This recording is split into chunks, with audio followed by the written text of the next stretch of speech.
40 ஆண்டு காலங்கள் இந்த ஏகத்துவம் என்கிற இந்த பிரச்சாரத்தின் மூலமாக பல்வேறு விதமான மாற்றங்கள் தமிழகத்தில் ஏற்பட்டிருக்கிறது.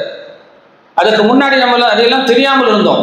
தர்ஜிமான நமக்கு தெரியாது, குர்ஆனுடைய மொழிபெயர்ப்பு நமக்கு தெரியாது, அது நமக்கு கிடைக்கப்படாது. ஹதீஸ்கள்லாம் என்ன என்பது தெரியாது, ஹதீஸ்களுடைய தமிழாக்கம் நமக்கு தெரியாது, அதனுடைய உண்மைத்தன்மை என்ன என்று தெரியாது. அதையெல்லாம் கொண்டு வந்து சேர்த்தவர்கள் நம்மிடத்தில் இருக்கக்கூடிய இமாம்கள் அதை நமக்கு கொண்டு வந்து சேர்த்திருக்கிறார்கள். அதை படித்த காரணத்தினாலே, அவர்கள் நமக்கு எடுத்து சொன்ன காரணத்தினால மிகப்பெரிய ஒரு தாக்கம் தமிழகத்தில் ஏற்பட்டிருக்கிறது.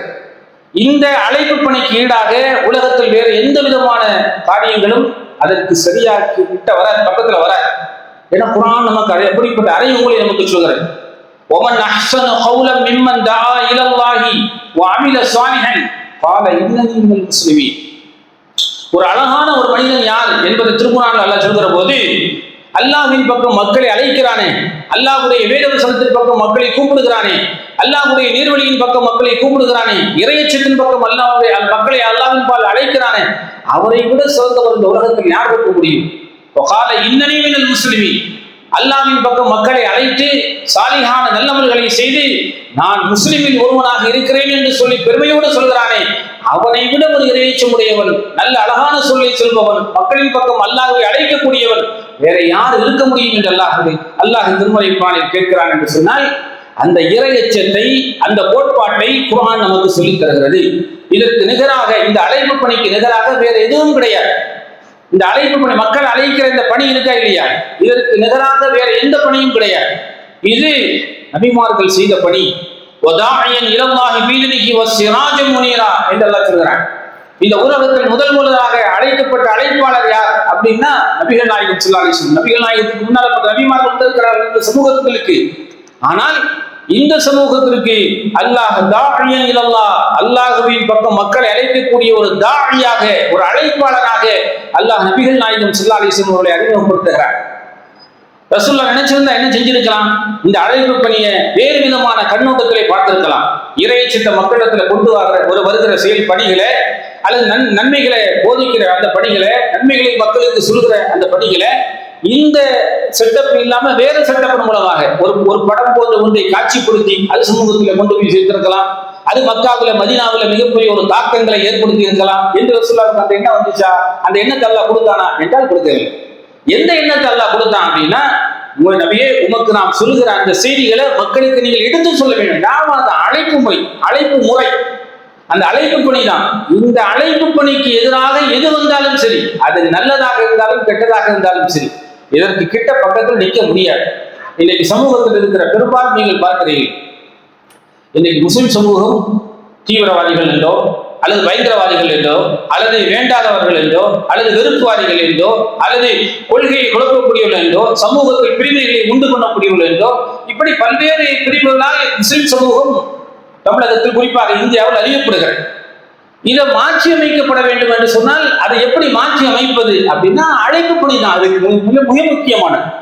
அழைப்பு பணியின் மூலமாகத்தான் அதை மாற்றி அமைக்க முடியும். அவரிடத்தில் எடுத்து சொல்லப்பட வேண்டும்.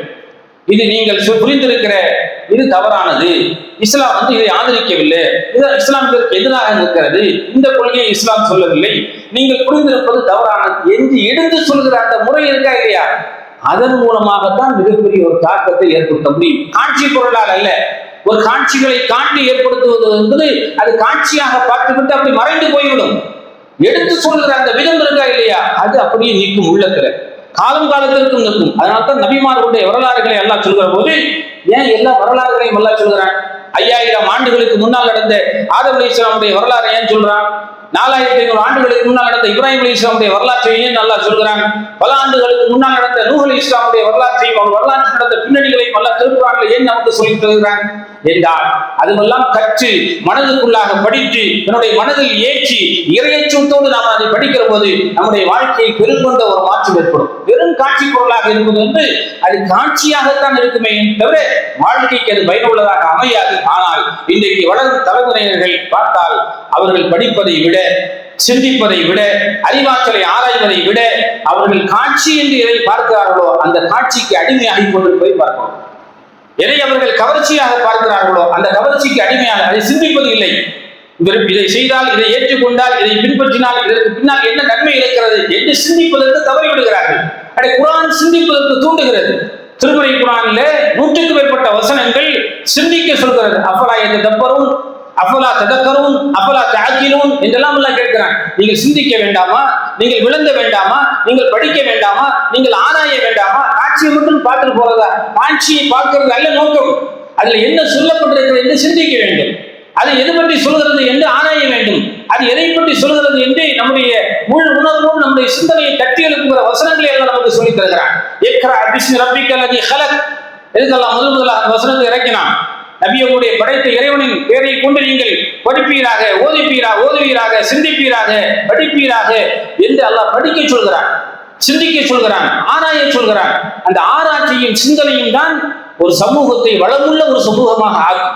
வெறுமனை காட்சியை பார்த்துவிட்டு போறது மடமை சமூகமாக, மண் சமூகமாக, ஜாதி முட்டாள் சமூகமாக அந்த சமூகத்தை மாற்றும். அதனால் இன்றைக்கு வருகிற காட்சிகளை எல்லாம் நீங்கள் பார்க்கிற போது அந்த இந்த காட்சியால் சமூகத்திற்கு என்ன பயன் இருக்கிறது சிந்திக்கும்.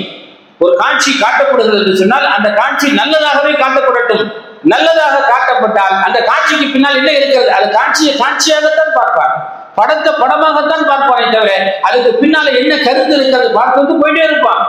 நீங்கள் சொல்கிற அழைப்பு பணி, நாம் எடுத்து சொல்கிற அந்த தாவா, நாம் எடுத்து சொல்கிற அந்த அழைப்பு பணி, அது உள்ளத்துல மிகப்பெரிய ஒரு மாற்றத்தை, தாக்கத்தை ஏற்படுத்தும். அதுதான் குர்ஆன் சொல்லக்கூடியது. அப்ப குர்ஆன் சொல்வது எப்போது பொய்யாகுமா? நீ இது மாதிரியான உலகத்துல நவீன வளர்ச்சி அடைந்ததற்கு பிறகு நிறைய பேர் விளக்கம் கொடுக்குறான். நவீன வளர்ச்சிகள் வந்ததற்கு பிறகு, விஞ்ஞான உலகம் வந்ததற்கு பிறகு, டெக்னாலஜி உடைந்ததற்கு பிறகு நம்ம எப்படியெல்லாம் அதை வளப்படுத்தி காட்ட முடியுமோ அப்படியெல்லாம் காட்ட வேண்டும். அப்பதான் உள்ளத்துல மாறும், ஒண்ணு மாறாது. அப்ப குர்ஆன் சொல்வது பொய்யாகிவிடும். அப்ப குர்ஆன் நமக்கு சொல்கிறது, அழைப்புடுகிறது. குர்ஆன் நமக்கு சொல்கிறது, இந்த குர்ஆனை நீங்க படிச்சு பாருங்க, சிந்தித்து பாருங்க, ஆராய்ந்து பாருங்க. அதுல எவ்வளவு பொருள் இருக்கிறது, அர்த்தங்கள் இருக்கிறது, உள்ளுணர்வு இருக்கிறது, இறையச்சம் இருக்கிறது, நல்ல போதனை இருக்கிறது, நல்ல கருத்துக்கள் இருக்கிறது.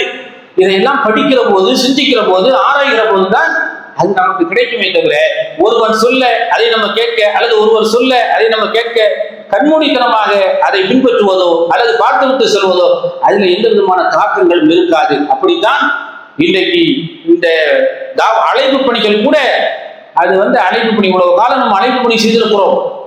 இந்த அழைப்பு பணிகள் எல்லாம் சமீபத்தில் வந்த சில காட்சிகளின் மூலமாக அது கூட பின்னுக்கு தள்ளப்படுகிறது, இது முன்னுக்கு வருகிறது என்று சொல்கிற அழைப்பாளர்களுடைய நிகழ்வுகளை எல்லாம் பார்க்கிற போது உலகம் எங்கே சென்று கொண்டிருக்கிறது, நாடு எங்கே சென்று கொண்டிருக்கிறது, சமூகம் எங்கே சென்று கொண்டிருக்கிறது.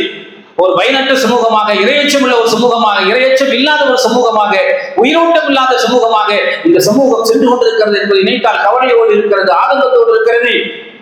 படிக்க வேண்டும்.